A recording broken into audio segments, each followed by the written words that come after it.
In this lecture, we turn our attention to Asia. We'll begin with Japan, which, as the first non-Western country to industrialise, has received considerable attention from economic historians. We'll move on to talk about a group of countries that in the past 2 decades have become known as the high-performing Asian economies, and we'll finish with a brief note on India and its economy.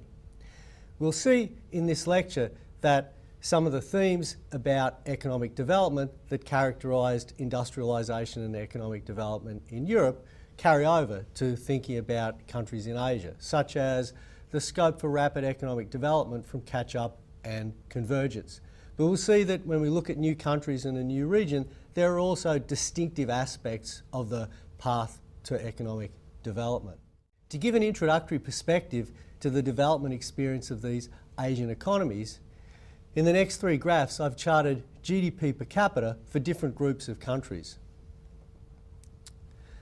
In the first graph, I've charted Japan, which is the first country we'll look at in this lecture, against the United States. You can see several things from the experience of historical experience of GDP per capita in Japan.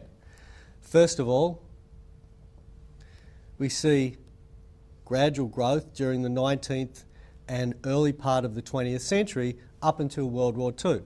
We see the major disruption to economic growth in Japan caused by World War II. Then we see the rapid takeoff of economic growth in Japan in the period after World War II. And you can see as well, if you look at, because I've graphed in blue Japan and in red the United States, you can see how Japan's GDP per capita, its level of economic development, was converging rapidly towards that of the United States during the period after World War II. You can also see that in the period from about 1990 onwards, the rate of economic growth in Japan has slowed. And we'll be looking at those 3 episodes in different sections of this lecture. The growth that occurred before World War II, the rapid growth after World War II, and then the period when growth has been slower from the 1990s onwards. In this graph, I've shown GDP per capita for a large group of Asian economies, many of which are known as the high-performing Asian economies.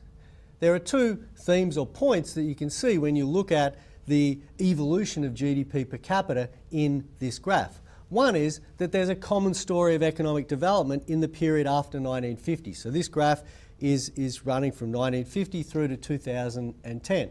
And so you can see whichever line it is you look at, it's basically moving upwards so that there's an improvement in GDP per capita, improvement in economic development. But obviously there's also quite a high degree of heterogeneity in the experience of these Asian economies.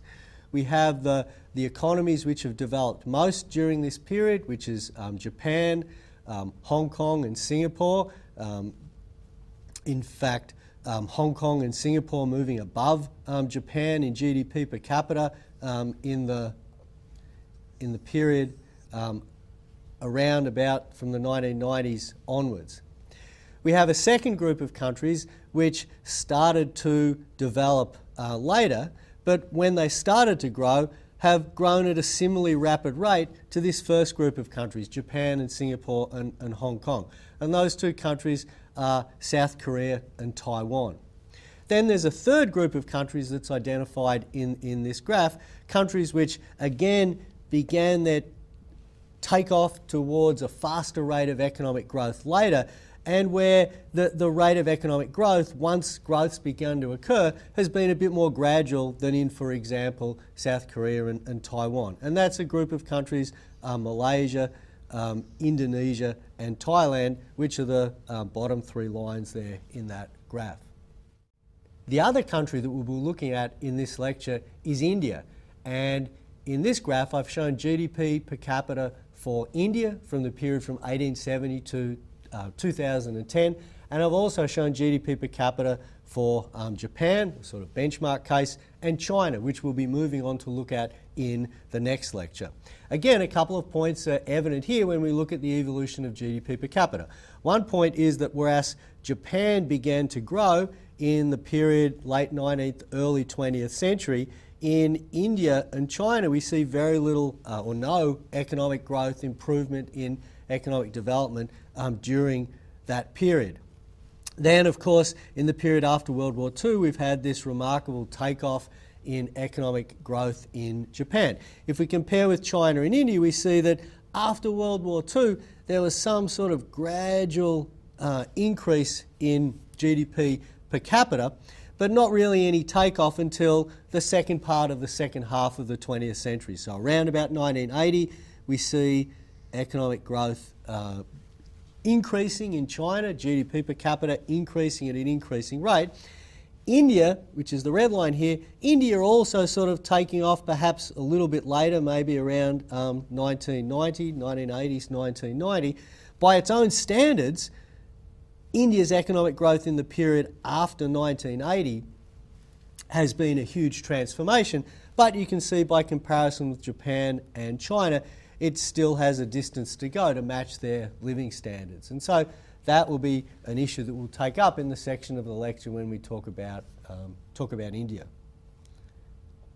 So in the rest of this lecture, in the next section, we'll be talking about the period of Japanese industrialization, the first phase of Japanese industrialization from the Meiji Restoration through to World War II.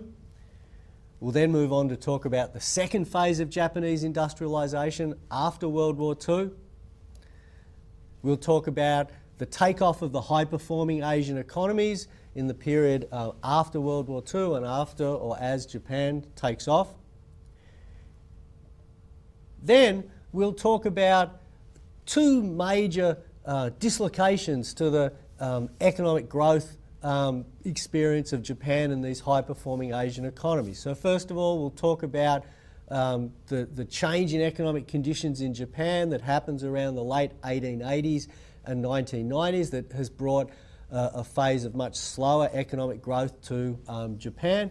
And then we'll talk about the interruption to growth that occurred in some of the high-performing Asian economies in the late 1990s, the Asian financial crisis. And we'll finish up by talking about, briefly, the economic development experience of India. In the next section of the lecture, we'll be talking about Japan's first phase of industrialization.